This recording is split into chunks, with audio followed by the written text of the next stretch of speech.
I was with a church the other day in a place called Stenning, and they claim to have got the oldest church door in the whole county of West Sussex. I love it's that. like 800 years old, and it's like that door has been standing there for the last 800 years. So I can't really kind of conceptualize that in my mind. I'm not.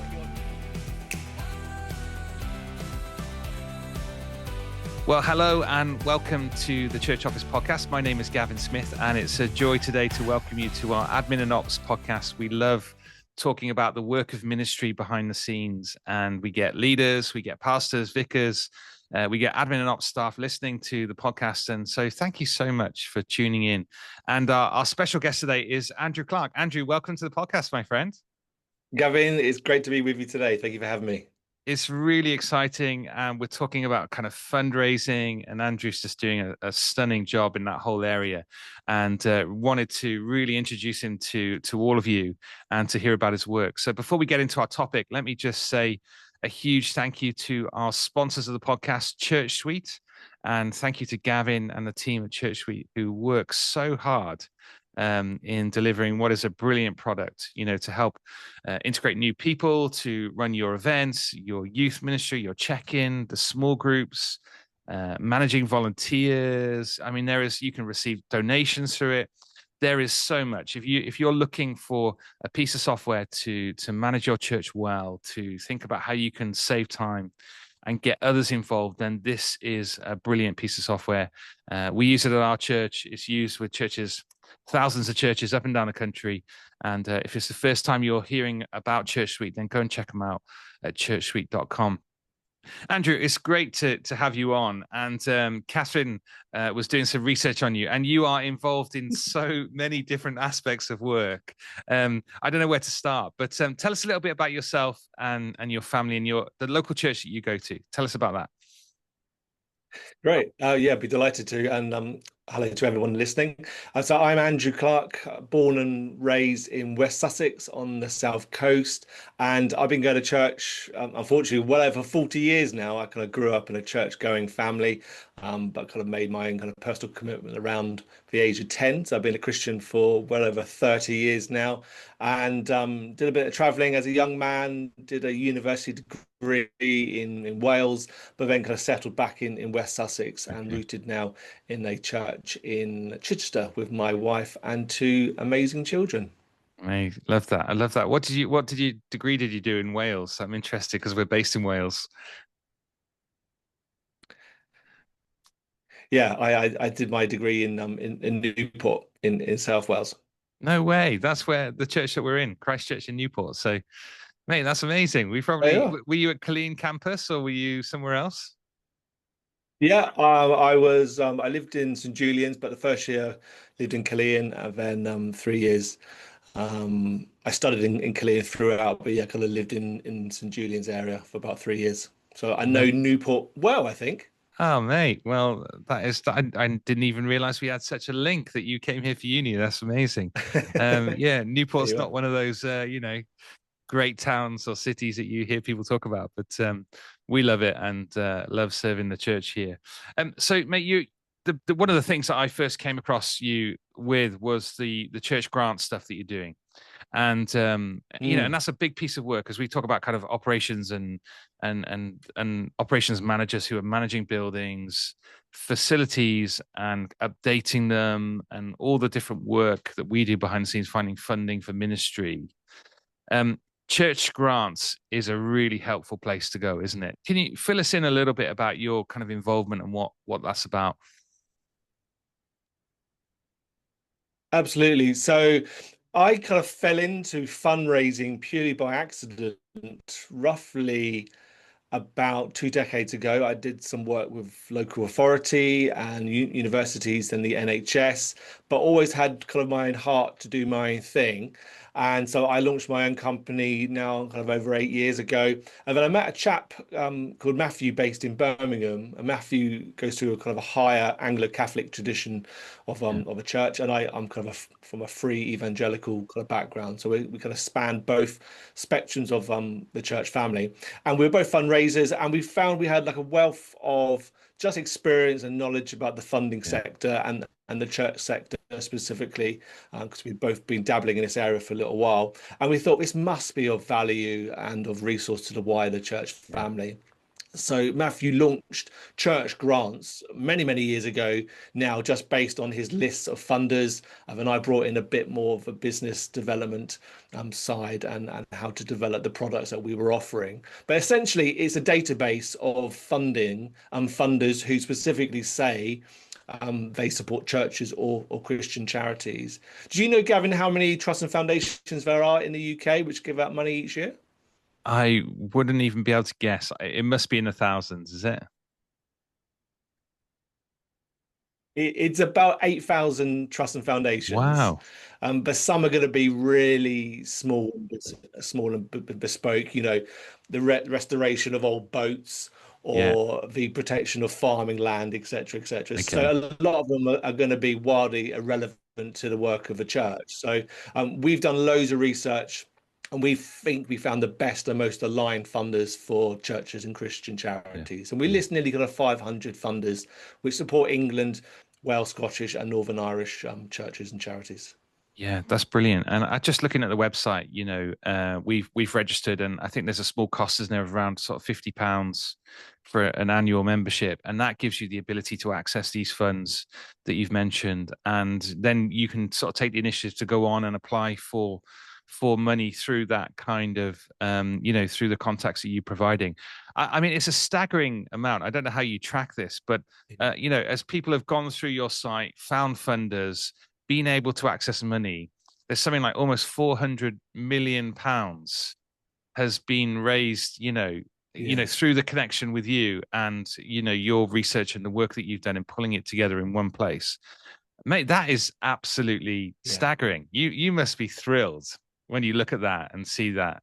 Uh, Yeah, I think when we have people who are custodians or rent premises, often they don't come from a background of how to fundraise or generate income, and Yeah, sometimes projects, large projects, are just landed at one person's feet or a small team, and it can be quite bewildering where to even start to yeah, find external funding. So what we've done is we've read through the annual accounts of each of the funders we've found, yeah, and usually within those accounts, it will list how much grants they gave away the kind of yeah, following year. So that kind yeah, of mega number, nearly 400 million, is all the cumulative totals of all the yeah, grants given away by those grant funders. So we've yeah. identified nearly 500 funders who collectively have given away, yeah, nearly 400 million pounds last year.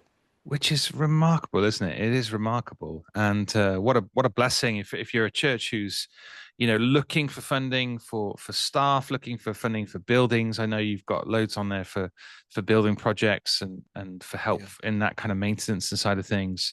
Mm. I was just talking to one church in Liverpool who were doing some stained glass work, and the bill was going to be, over £200,000 Mm. to do the work. It's Mm. incredible. But through the site, through access to the contacts that you've got, they've been able to raise something like 125,000 Oh, within a great. Mm. relatively short amount of time. Mm. Mm. Which is amazing. So the starting point is, if you don't have a starting point, then this is a great place to go, and at a small Mm. cost, for a kind of an annual membership, mate. You're blessing the church here with this service. Yeah. It's great.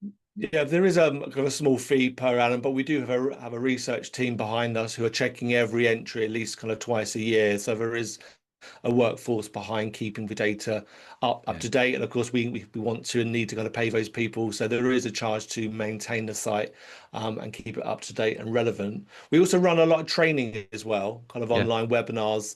Because some people, I mean, you mentioned the example in Liverpool. I would say 200K is quite a light and modest project. I'm yeah, working with yeah, projects all the time, yeah, which are running into the multi-million pounds, yeah, and that could feel very quickly quite overwhelming and daunting. So yeah, knowing, what are the first things to do in planning a large capital appeal yeah. well, or how do we find funding for our children and families worker. Our hope is that we can give a bit of guidance and a bit of a start of a 10 of how do you approach the whole fundraising sphere and Yeah. do it well and successfully.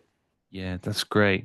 And so the other hat that you wear that sort of is more direct working with churches in a kind of consultancy basis. It is the stuff that you do through action planning. Tell us a little bit about that if someone on the podcast haven't heard about Mm. them and what they do.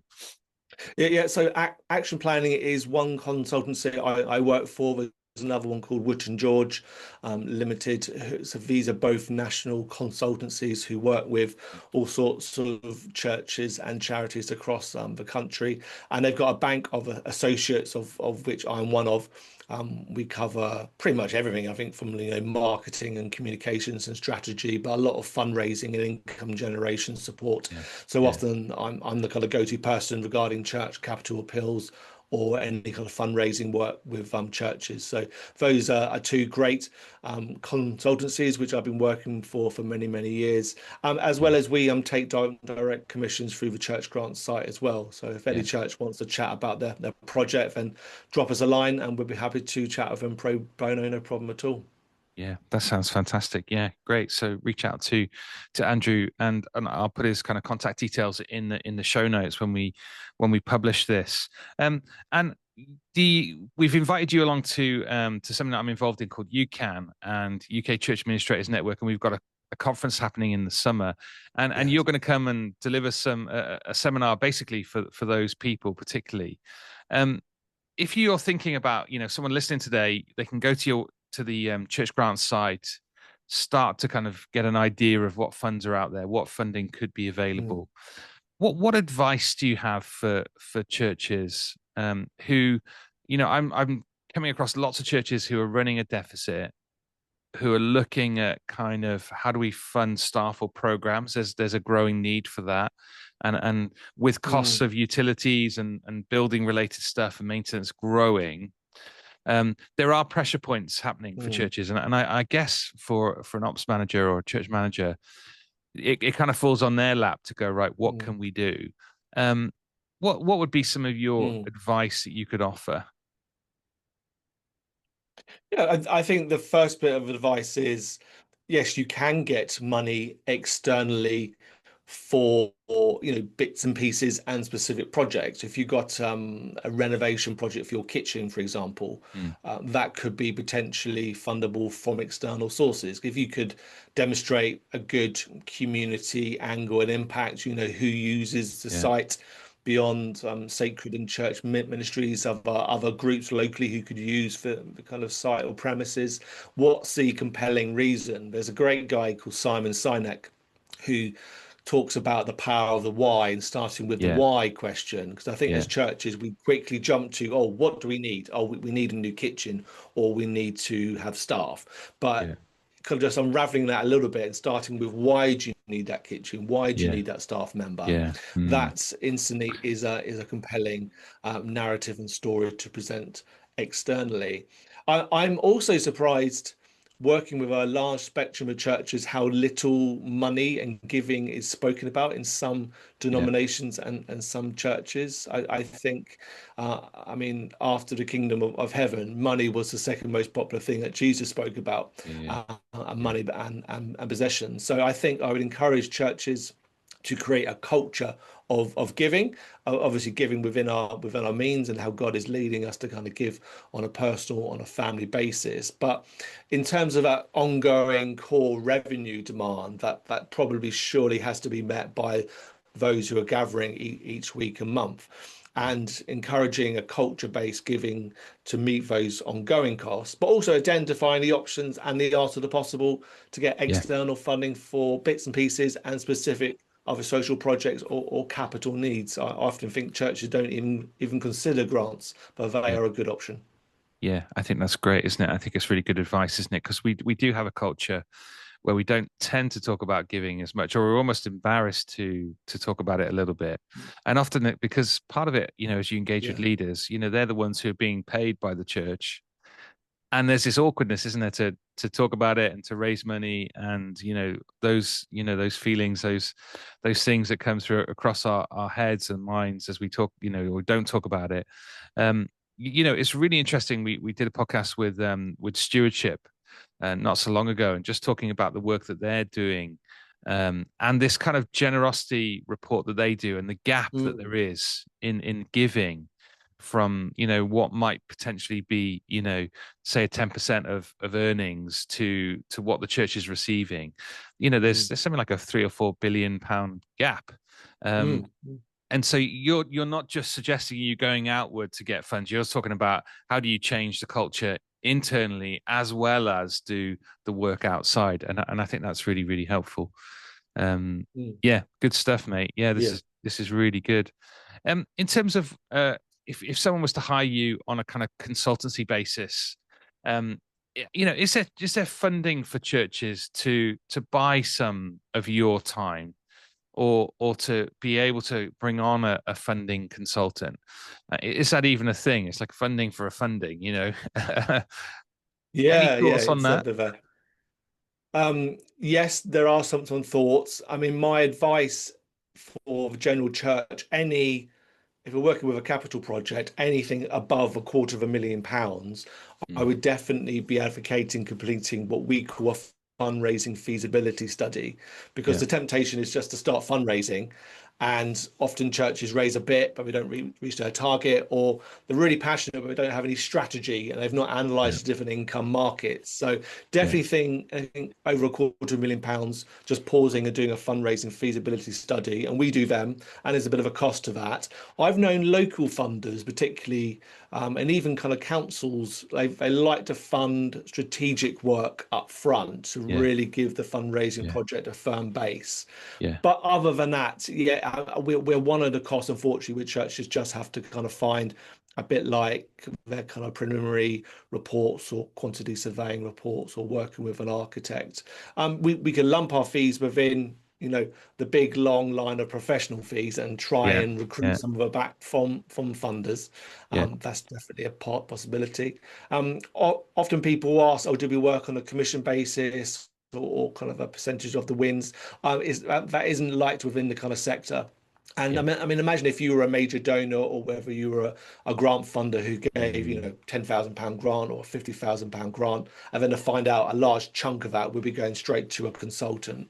I yeah, would feel pretty naffed off if I yeah, found that out. yeah, So we're very upfront. We would have obviously a pro bono chat with a church or a charity and say, oh, we think we could add value here, yeah, vis-a-vis agreed kind of outputs, and we would cost out on a day rate. And so everyone's going to clear and upfront what we're doing, what they're doing, and how much it's yeah. going to cost. Yeah, great. Fill me in a little bit more about your training then as well, because that might be someone who's in a church listening to the podcast. Okay, yeah, I've got a bit of time. I'm going to go to your site. I'm going to sign up, and then I'm going to find, you know, where we can go and, you know, look for some funds. Yeah. Training wise for them, what sort of costs and what are some of the things that you might cover in that? Yeah, firstly, we love training. We love meeting with a wide spectrum of churches. We love speaking with those with lots of experience or very little or no fundraising experience. We ran a training session last month, all to do with how do we plan for a church capital appeal. And Yeah, we talked through 5 key steps of planning and identifying resources and things you need to do and consider before venturing out on a capital project. This month, we are running one all to do with things beyond trust and grants. We're looking at major donor fundraising. okay. So, how can we identify people of interest or preferably affluence within our networks? How do we Yeah, ask for money? Because it's not in our British DNA. We hate talking about money and even asking for money is so much more squeamish. We absolutely hate it. So, how can we do that better and take the scariness out?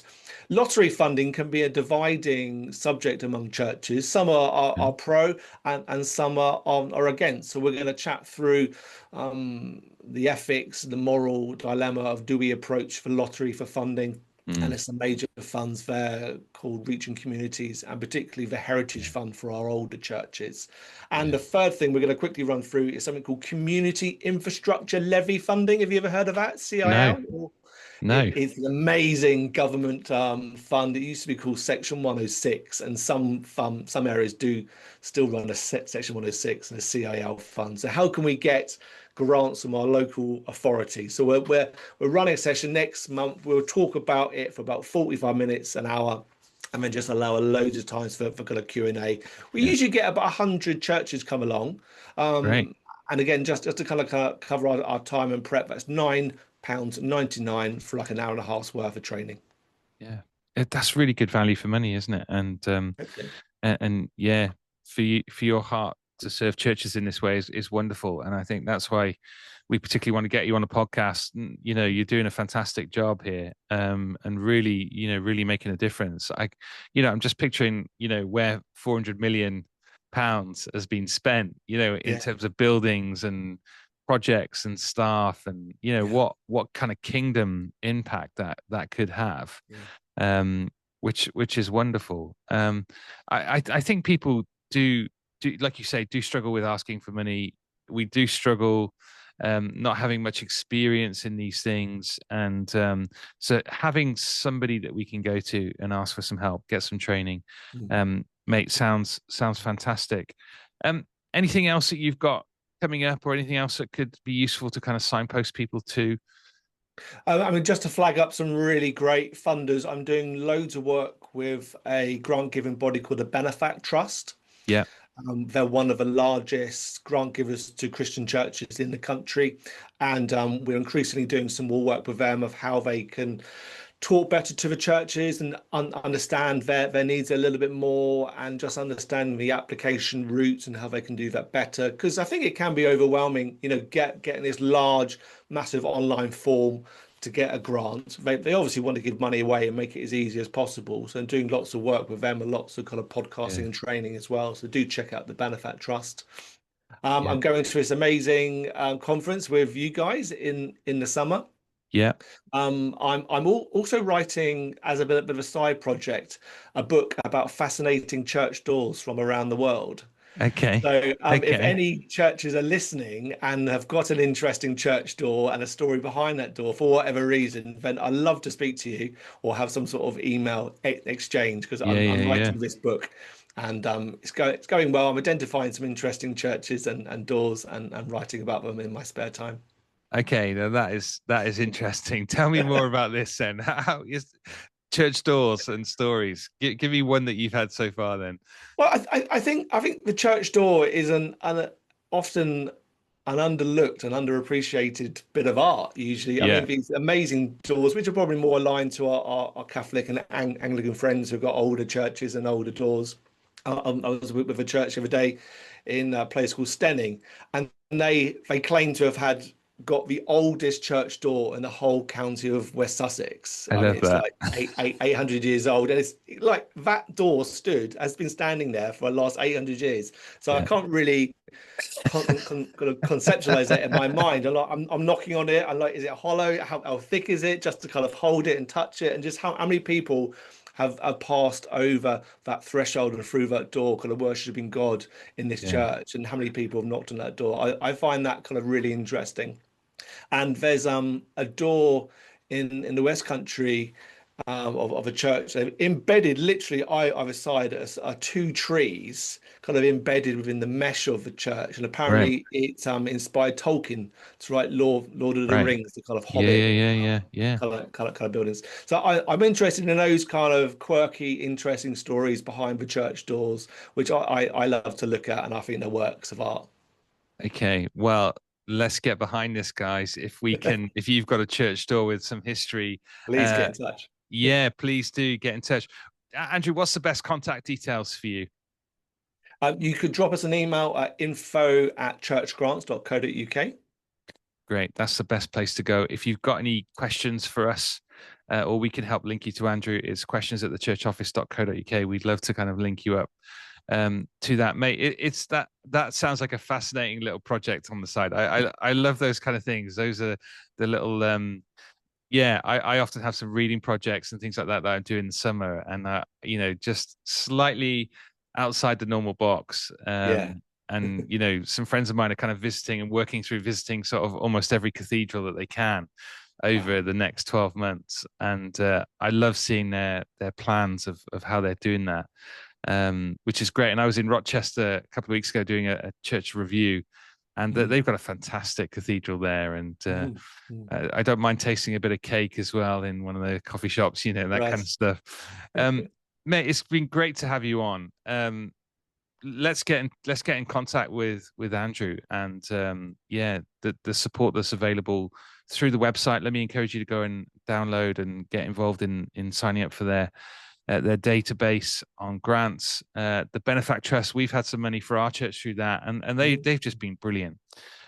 Brilliant to work with. And if you're undergoing particularly a church building or some sort of project, we had some funding for a new floor that they kindly funded. And again, there's so many great stories of churches that have had success with that. So so please go and check it out. And for those coming to the UCAN conference, let me encourage you to come along. There's still some spaces left. Andrew and some others are going to be there. We're going to be touching on topics of AI. We're going to be touching topics of kind of managing change, working with teams, managing meetings, all the kind of stuff that we're doing behind the scenes in those admin and ops roles. So that's on the 22nd of June. It's a residential conference, and we'll all be there with the UCAN team and Andrew and others to serve churches and serve people in those roles. So mate, thank you so much for coming on, and we'll please check out the website. Please check out our services at the church office. If there's a way that we can support you in your local church, then we'd love to know about it, and we'd love to be able to try and help you. We'll see you again next time on the podcast. Thank you, Andrew. Bye for now. Goodbye, everyone. Thank you.